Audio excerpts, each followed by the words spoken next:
হারাম করলেন, এত সুন্দর জিনিস কেন হারাম করলেন? আলেমরা কোরআনের আয়াত দিয়ে বুঝায়, হাদিস দিয়ে বুঝায়, আমার মন মতো হয় না।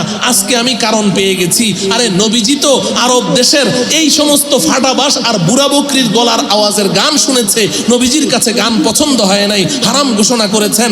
আমার মতো হিন্দুস্তানি শিল্পীর একটা সুরেলা কণ্ঠের একটা টান যদি নবীজি শুনতেন, গানকে হালাল ঘোষণা করতেন। নাউজুবিল্লাহ পড়বেন না? আমি এটা শাইখুল ইসলাম আল্লামা তকি উসমানীর কিতাব পড়ে বলছি, কোনো কল্প কাহিনী বলছি না। আপনি বলেন এই শিল্পীর এই যুক্তির সাথে আপনি কি একমত? হ্যাঁ, গান নবীজি হারাম করেছেন না আল্লাহ পাক হারাম করেছেন? আল্লাহ পাক হারাম করেছেন। যেটাই হোক, তাহলে মানুষের বিবেক, মানুষকে যে সমস্ত উল্টাপাল্টা যুক্তি দেয়, যুক্তি দিয়ে তারা সব সময় মানুষের বিবেক মানুষকে সঠিক রিপোর্ট দেয় না, প্রতারিত করে। বলেন ঠিক না বেঠিক? আমি আর সামনে উদাহরণ দিতে যাব না। আমি স্বল্প সময় আপনাদেরকে যে মাসআলাটা বোঝাতে চেয়েছি, ও আমার প্রিয় ভাইয়েরা আমার দিকে তাকিয়ে থাকেন। যতক্ষণ আমি থাকবো ডানে বামে তাকাবেন না, পেছনে তাকাবেন না, আমার দিকে তাকিয়ে থাকেন। এই যে আমরা তাহলে আমাদের বিবেক খাটিয়ে আমরা আমাদের জেনারেল শিক্ষাটা আবিষ্কার করেছি, তাহলে এই শিক্ষার মধ্যে ভুল আছে, ধোঁকা আছে, মিথ্যা আছে। বলেন ঠিক না বেঠিক? তো এই শিক্ষা একই তো মানুষের আবিষ্কার। আর যদি আমি আপনাদেরকে ইতিহাসের পাতা খুলে দেই, তাহলে আপনারা দেখবেন বর্তমান সময়ে তো ইতিহাস নিয়ে যত মিথ্যা কথা বলা যায়, ইতিহাস বিকৃতির যুগ। এই গত 16 বছর এই ফেরাউনি সরকারের আমলে ইতিহাসকে বিকৃত করতে করতে এমন অবস্থা হয়ে গেছে যে বাংলাদেশের স্বাধীনতার ইতিহাসটাও পুরা মিথ্যা দিয়ে ভরে ফেলেছে।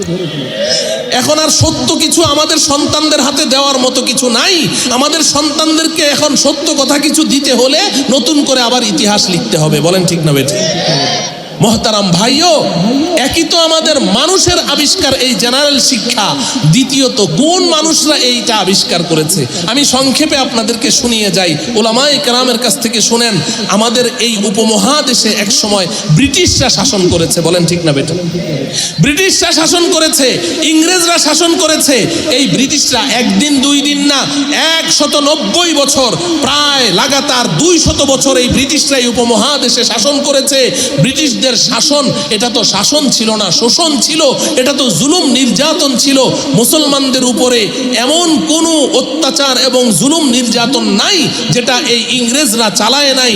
এক পর্যায়ে যখন এই ব্রিটিশদের হাতে মুসলমানদের ঈমানের কোনো নিরাপত্তা ছিল না, মুসলমানদের জান মাল ইজ্জত আবরু ঈমান আমল কোনো কিছুই নিরাপদ ছিল না, তখন আমাদের আকাবিরিনদের মধ্যে একজন সিংহ পুরুষ শাহ আব্দুল আজিজ মুহাদ্দিসুদ দেহলভী রহমতুল্লাহি আলাইহি দিল্লির জামে মসজিদের মিম্বারে দাঁড়িয়ে তিনি চিৎকার করে ফতোয়া দিলেন, আমি শাহ আব্দুল আজিজ আজকে থেকে এই ফতোয়া দিলাম, ইংরেজদের হাতে যেহেতু মুসলমানদের ঈমান ইজ্জত আবরু জান মাল কোনো কিছুর নিরাপত্তা নেই, অতএব আজকে থেকে ইংরেজদের বিরুদ্ধে সশস্ত্র জিহাদ করা মুসলমানদের উপরে ফরজ হয়ে গেছে।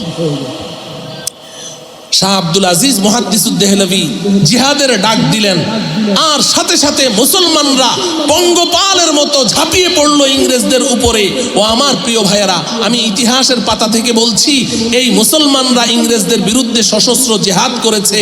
শুধু নাম সর্বস্ব জিহাদ নয়, 1857 খ্রিস্টাব্দের একটি মাত্র জিহাদে ইংরেজদের বিরুদ্ধে সশস্ত্র জিহাদের ময়দানে 57,000 মুসলমান শাহাদত বরণ করেছে।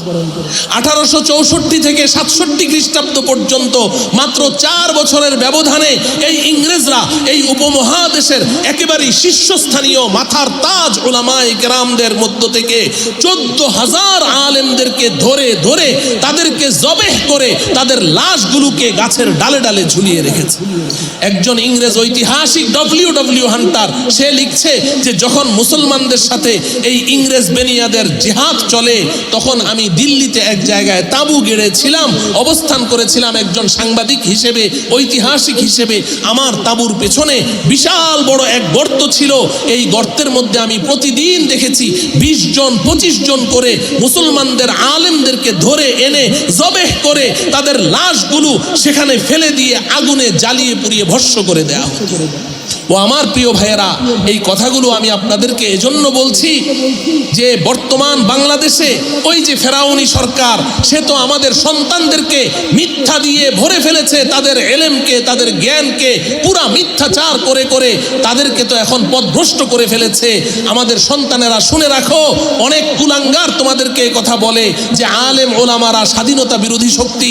আমি ওই কুলাঙ্গার, ওই মূর্খ অর্বাচীনদেরকে বলে দিতে চাই, আমাদের ওই আকাবির উলামায়ে কেরামের নেতৃত্বে সেই কাসেম নানুতুবি রহমতুল্লাহি আলাইহি, হযরত হাজী ইমদাদুল্লাহ মুহাজিরে মক্কি রহমতুল্লাহি আলাইহি, রশিদ আহমদ গঙ্গুহি রহমতুল্লাহি আলাইহি, আর এর আগে হাফেজ জামিন শহীদ রহমতুল্লাহি আলাইহি, শাহ ইসমাইল শহীদ রহমতুল্লাহি আলাইহি, শাইখুল হিন্দ মাহমুদ হাসান দেওবন্দি রহমতুল্লাহি আলাইহি, এবং তার কলিজার টুকরা আওলাদে রাসূল সৈয়দ হুসাইন আহমদ মদনী রহমতুল্লাহি আলাইহি, তারা সশস্ত্র জিহাদে নেতৃত্ব দিয়েছেন, সেনা প্রধান ছিলেন, সেনাবাহিনী সেই নেতৃত্ব দিয়ে সশস্ত্র যুদ্ধে মুক্তিযুদ্ধ পরিচালনা করে ওই ব্রিটিশদেরকে এই ভারত উপমহাদেশ থেকে বিতাড়িত করেছে।